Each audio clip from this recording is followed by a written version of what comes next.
and welcome to the Capacity Creator Podcast. I'm Melanie Sadka. In each episode, you'll hear about the many successes, struggles, and advice on how to respect your capacity. You can subscribe at melaniesadka, like vodka with an S.com, or come see me on Instagram. Or you can visit my Facebook page called Capacity Creator.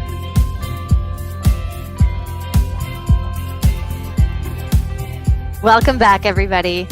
Today, I am speaking with Nkechi Robinson, and she talks about leading in corporate from the most unexpected place, which is love. And we talk about going from bodybuilding to the boardroom to the speaking circuit, and Nkechi shares her road to greatness. She also reveals that she is someone's love minion. Check it out. We have so much fun together. Welcome to the Capacity Creator Podcast. Woo! Yay! I'm so excited to be a guest. Wow, I'm so honored. Like, my cheeks are hurting. Oh, me too. I love our time together because we don't spend a lot of time together, but when we do, it's deep, it's meaningful, it's full of laughter, and sometimes there's tension, but we work through it. We were just dancing. I don't know if everybody caught that. Oh, wow. He's like, yeah, there we go again. Yeah. It's all about movement. Well, let me introduce the fabulous you. Shall I? Well, let me hear what you have to say. Okay. Okay. So Nkechi Robinson is an experienced information technology professional with more than 20 years in the IT space. She has held a variety of progressively senior roles within various organizations, including Director, Data Center Operations at Rogers Communications, Delivery Project Executive at IBM, and most recently, Associate Vice President, Segment Technology Executive at TD Bank Group. But that's not all. Yeah. She is an entrepreneur, an author, a speaker, and devoted to uplifting people and helping them live more fulfilling and purpose-driven lives. And this is true. I have seen this live. I have been part of this. Like, she is a mover and a shaker. She's also an advocate for helping others. And in 2014, she founded Empowered in My Skin, an exceptional organization that provides people with tangible actions and helping them maximize their true potential and becoming leaders in every aspect of their lives. That's right. And yes, and she joined forces with the Queen R&B powerhouse, Julie Black. Yeah. And yes, and is hosting high-flying and life-giving motivational events. So we have one coming up. Yes, we do. November 16th to the 18th. Yes, and I love what you've done with this because you've extended it to the weekend, which is fantastic. So tell me and the listeners a little bit more about this event called Empowered in My Skin. Sure. So the Coles Notes on how it got started is really around, it was a period of time through my self-awareness journey where I had just made a commitment to myself to get to actually know who I am and understand all that I had gone through and who I am on today, and all of the amazing opportunity that I have going forward. And as I was getting through this journey, and it's so funny, it's a word, levitating. I started to feel like I was levitating, like feeling really great about life. And I remember saying to my husband that I just wanted a lot of people to feel better about that as well. And born the brand Empowered in My Skin. And I had the first event. I prayed to God that one person would come. My husband catered for me because it was all out of pocket. 38 women showed up, and it was a life-giving moment. And I've never looked back. And really, it started off with the premise that I just wanted to create a stage and a platform where women who had impacted my life could come and pour and share into others with the hopes that they also would learn something from them and be able to, gain some powerful tools to be able to navigate life more seamlessly, Yes. Oh, yeah. yes. So that's where it was born from. Yeah. It's beautiful. And there's a lot of us and some of my listeners who have witnessed this. And it continues to grow with such magnitude and strength and just it gives so much to the participants. Like, people walk away and we've heard them say, like, this is something that they have never experienced before. And because we don't know, it's not Yeah. curated to the minute. It's we let some latitude go as well to the Yes, way we do. participants bring. Yeah. There's a lot of in the moment, in the spirit experiences that happen over the course of the conference. That, that's what Mhm. makes it special, for sure. Mhm. Well, I have a question for you, because you answered a question about capacity that I loved your answer, and I want to go a little deeper into that. And so when I asked you about your capacity, you said something about repetitive and intentional action that Mhm. generates and sustains and helps manage your energy. Can Mhm. you tell us a little bit more about what those actions are, and what is it that you subscribe to? Yeah, for sure. So the reason I say repetition is I truly believe that it's in the habit. The results are always in the routine. And you feel great once, whatever it is that took you to get to that feeling, then repeat it and just continue to repeat it. And I truly believe that over time, it just becomes your norm. So from a repetition perspective, I would say it's, what are the things on a daily basis that you can, open your eyes up to and know that it feels good when you're doing it, and continuously practice doing it, like radically practice doing it, even doing it through the most challenging moments, so that it just becomes the way you respond to the world, right? Really great habits become and help inform how you respond through whatever life throws at you. It's beautiful. It's because there's a lot of people out there that go, 80% of the way.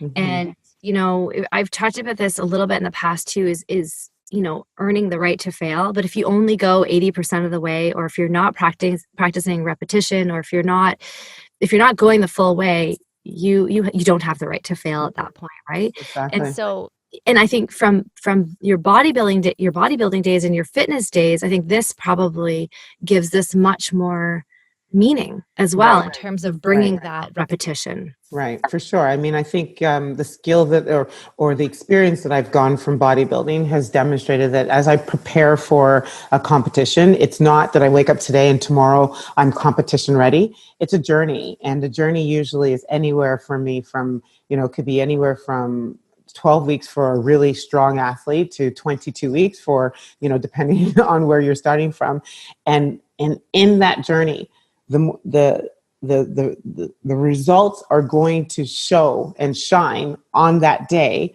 based on the work that you put in consistently every single day. I always say the road to greatness has no days off.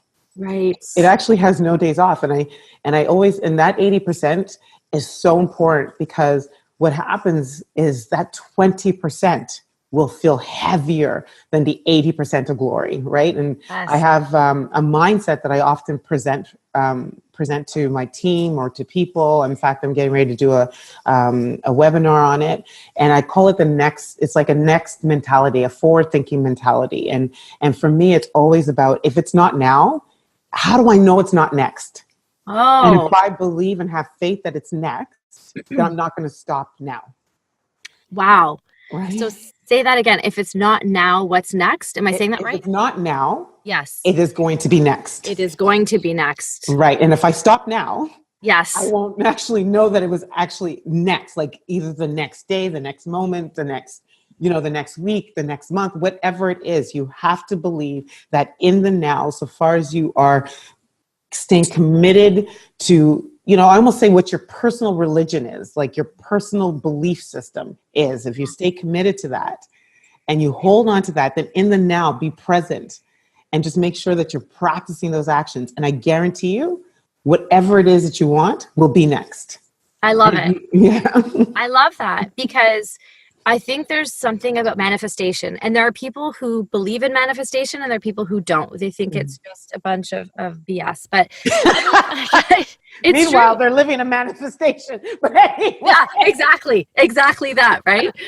I'm totally with you on that. But okay, so let's go to that, because when we manifest something, right? When we manifest the things that we want, right? When we are ready for the next, Mhm.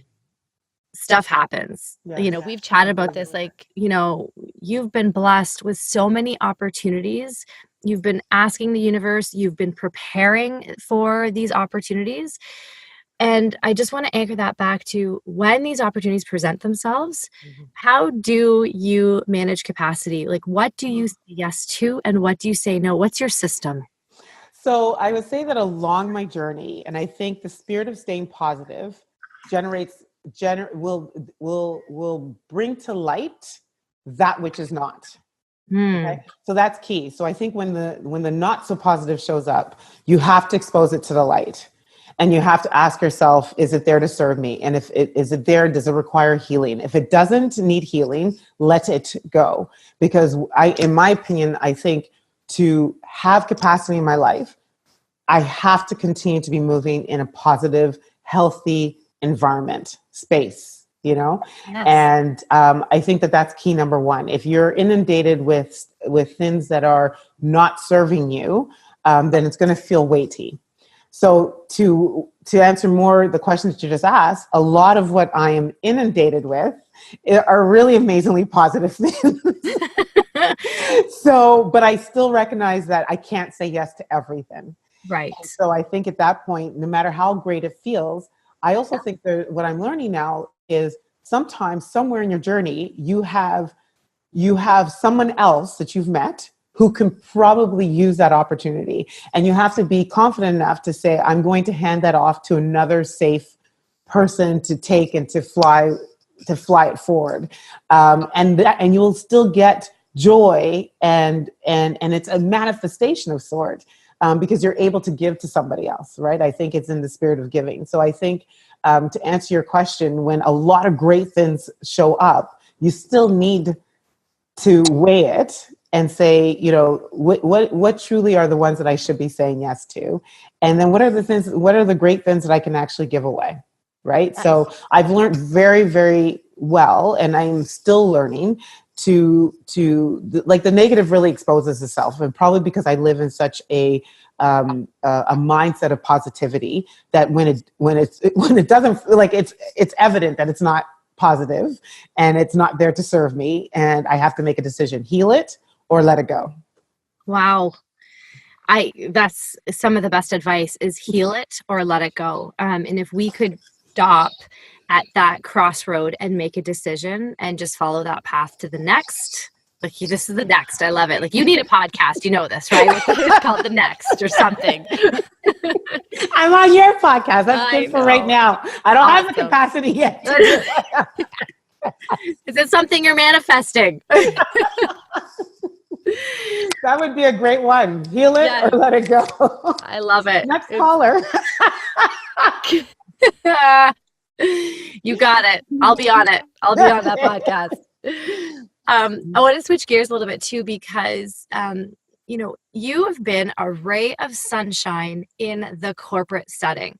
And I've heard this from colleagues of yours, the way that you speak about leading from a different space that is not quite the norm yet in corporate, but you're making waves in that space. And I'd love for you to share the mindset in terms of the way you show up to work in a corporate setting, because there's so many people right now who work in that, and Mhm. being someone, an ex-corporate person, a lot of people are burnt out. Too many people are burnt out in that setting. So what is it that you've done to shift that and to show up in your executive role with a different state of mind? Not a problem. And one word that I'm going to start with, the word is love.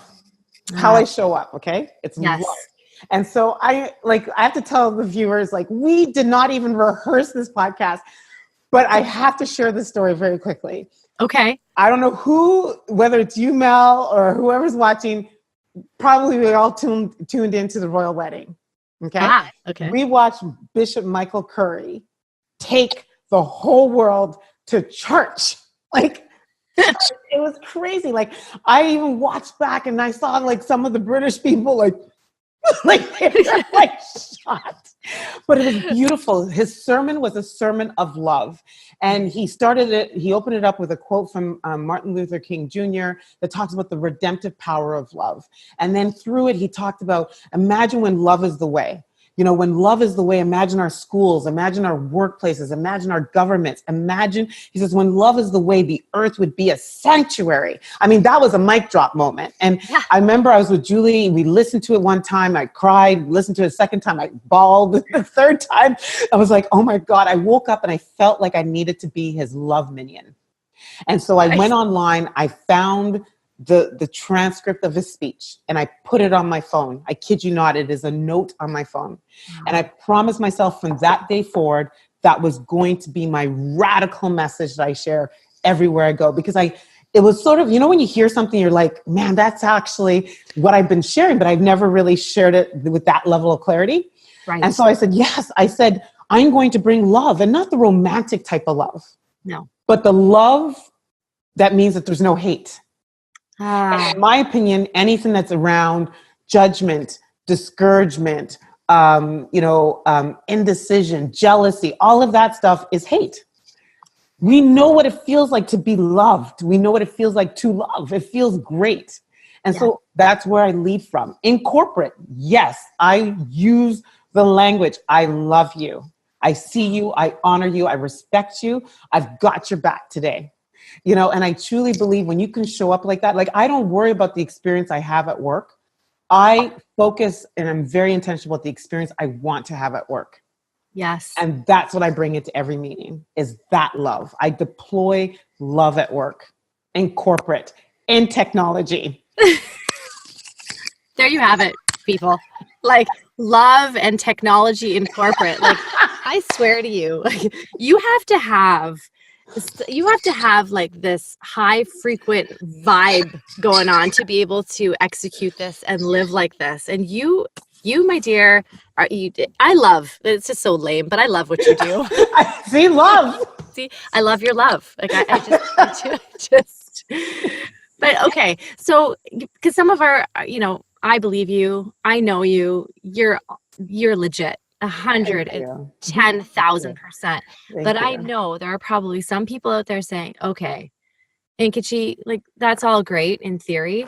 If I were to walk into work tomorrow or today and show love and say the things that you just said, people would look at me and say, like, what happened to you? What's wrong with you? Like, I respectfully disagree. Okay, so help these people understand or give them a tip that they can try on immediately today or tomorrow in their work setting to embody what you do. Yeah. So when I walk with love, I walk with love. Like it is my religion. Like it is my conviction. It is my position.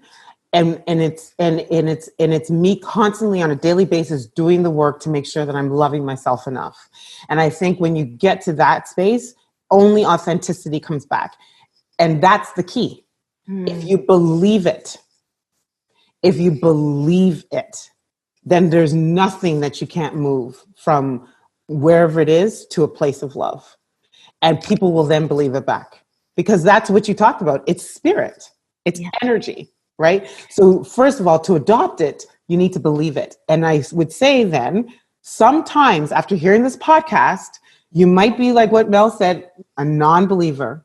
But I trust you. If you wake up every morning and you say, I am going to lead with love. I am going to lead with love. I am going to lead with love. And that becomes one of your affirmations. And you are relentless about it. Relentless. I mean, you say it until the point where you actually hear it in your mind all day. You're walking into a meeting. I am going to lead in this meeting from a place of love. I'm going to have this discussion from a place of love. And eventually, over time, that just becomes your position. Yes. Right? You have to affirm yourself into that spirit. And, it's not a corporate mindset. It's your life mindset, because everywhere you go, you show up that way. You're absolutely right. It's not prepping yourself up for a meeting or for walking into work. It's prepping yourself to walk through life like that. Right. Absolutely love that. And I think the other important thing, and I'm looking at my note because I want to make sure I quote her right. You probably have heard of her, Carolyn Leaf. Okay. Yeah, Yes. do you know? Yeah. So she had a great podcast the other day. And so I'm sharing this as well because I believe that one of the more important things too, because people are probably, well, there's other people in the world, right? So there are other people in the world, and the better and the more convicted you get with your position of love, the more it's going to feel like people are trying to deter you from it, or kind of or something's going to show up, and you might stagger back. But I'm asking you to hold your ground, plant both feet on the ground, stay present. And I'm looking for, she provided 5 amazing responses. I don't know if I'm supposed to do this on a podcast because I didn't know we would get there, but I think I found them. There aren't many rules on the podcast, Ink. Like this is all about in the moment and what you want to talk about. Yeah, I have to find these. If you have another question, I will answer it as I'm looking. I think they're here. I love this because when Ink and I talk on the phone, when we speak on the phone or when we exchange, you always have a quote or you reach back to something that you've heard on a podcast that was so inspirational. And it always blows my mind. I'm like, you have such a spongy brain that retains all of this stuff. I am like I'm the worst. I'm the worst with lyrics. I'm the worst with song titles. Like I try and repeat stuff. I can't. I mess it all up. You're the best at that. Yeah, no, I thought I had it really readily available. That's okay. What's the essence of what those 5 things were? So all of it is around how to respond to people. So for example, somebody comes back with maybe an attacking comment. Sure. One of your responses are, could you repeat that, please? But very slowly. Ooh. Because who's going to respond back with an attacking comment? Yes. Very slowly. Right? Nobody. So it enables you to bring them into the presence of themselves. Right. And make that decision as to whether they want to repeat that slowly. Right. And I think in doing that, what I got from that is you don't own what they just said to you. Right? You're letting them know where it can live. And most of the time they don't want it to live with them. Yes. So they will not repeat it, or they'll say something again a little bit differently. Sure. I'm not gonna remember all 5 off the top of my head because I literally just heard it, wrote it down, but haven't taken it all in. Another one that I remember is, since you're open to share your critical behavior, can we get into a dialogue as to what is driving this critical behavior? Oh my gosh. Yeah. Oh my God, I have to find the 5, man. I have to find them. They were so good, girl. Well, if you know what you can do is that when you find it, send me the link, and then I can actually include it. You can share with your. Okay, I will for sure. Yeah, because I don't want to match. I really want to share it in the spirit that she shared it, like in the words that she said. It very powerful, great tool, and I wrote them down because I recognize that it's a way for me to help people use the next mentality, in the mindset, the forward way of thinking. And how to respond, right? Because sometimes people just need to know that, well, what do I say when somebody criticizes me or says something to me and it makes me feel, like Julie has that great shirt. No one's responsible for your feelings but yourself. That's right. Right? And there's a great African proverb that says, if there's no enemy within, the enemy outside cannot harm you. And so I tell everybody, whatever your shame is, whatever, inner hurt you have, expose it to the light. Because in light, it can't breathe, Yeah. Yes. That's so true. I teach my children this too, in terms of, my son or my daughter will say, well, you're making me angry. And I said, no, I'm not making you angry. No one can make you feel angry but yourself. Right. So, and they just kind of stopped and, they were a bit more frustrated, but they walked away. And I think they let that sink in. So the other day we're getting ready for school and I said, gosh, you're making me frustrated. And Camilla, 8 years old, hand on her hip, looks at me and says, Mom, I'm not responsible for your feelings. Wow. You're responsible for your feelings.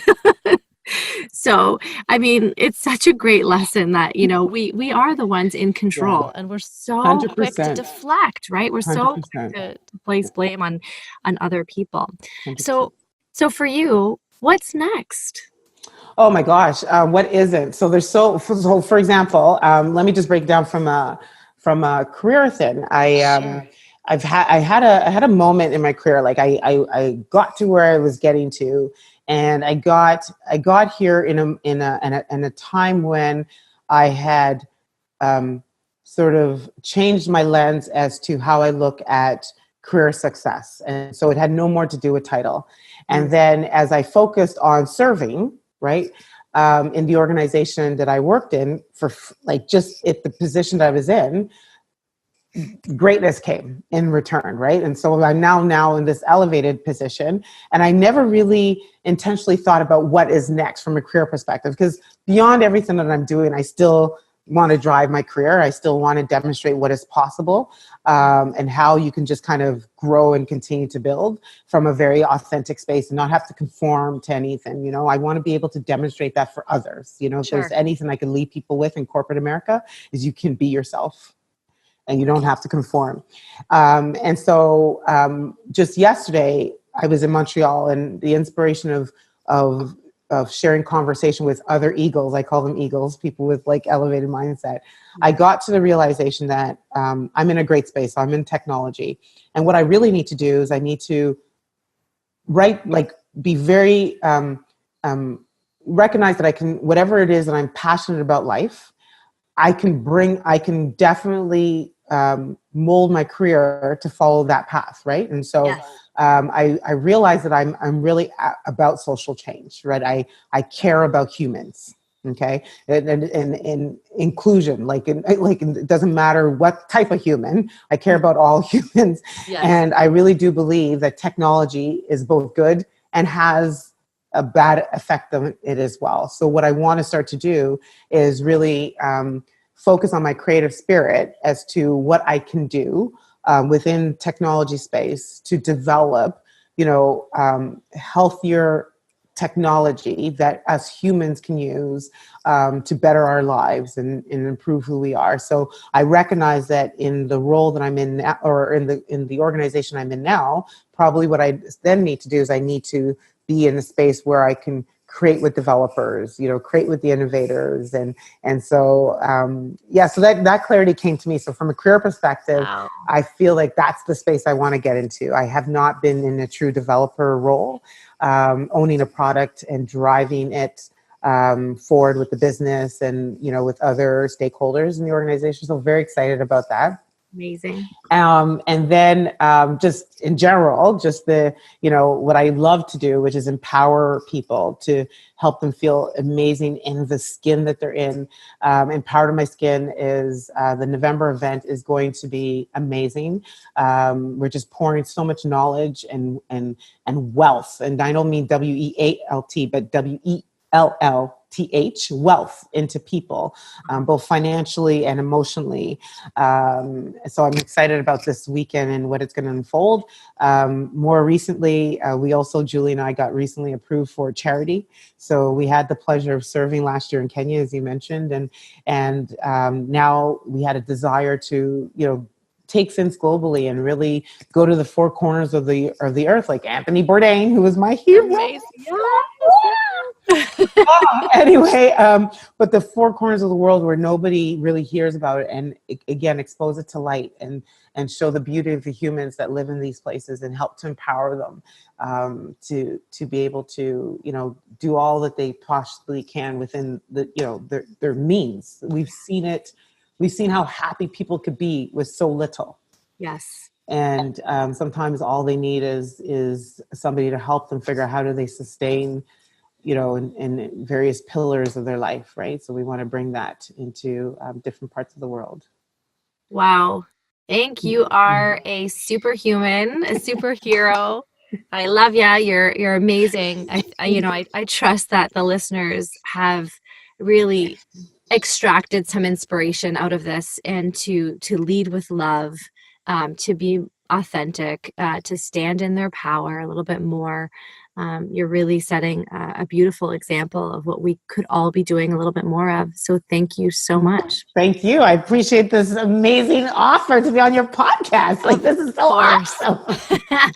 Thank you so much for being here. And where can people reach you if they want to connect? Sure. So corporate wise, LinkedIn, holla at your girl, Nkechi Yeah, Robinson on LinkedIn. And then in terms of, my human, like the work that I'm doing for humans, Empowered in My Skin at Empowered in My Skin on Facebook and on Instagram. amazing. Yeah. If you want to connect with this beautiful soul, do so and you will not be disappointed. Thank you so much for joining me. No And problem. we'll see you soon. Yes, I love you. Love you too. Take care. Bye. Bye.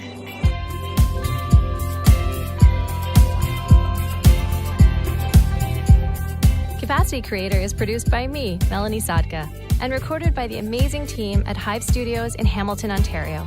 For more information on Capacity Creator, please visit capacitycreator.com or check out the Facebook page.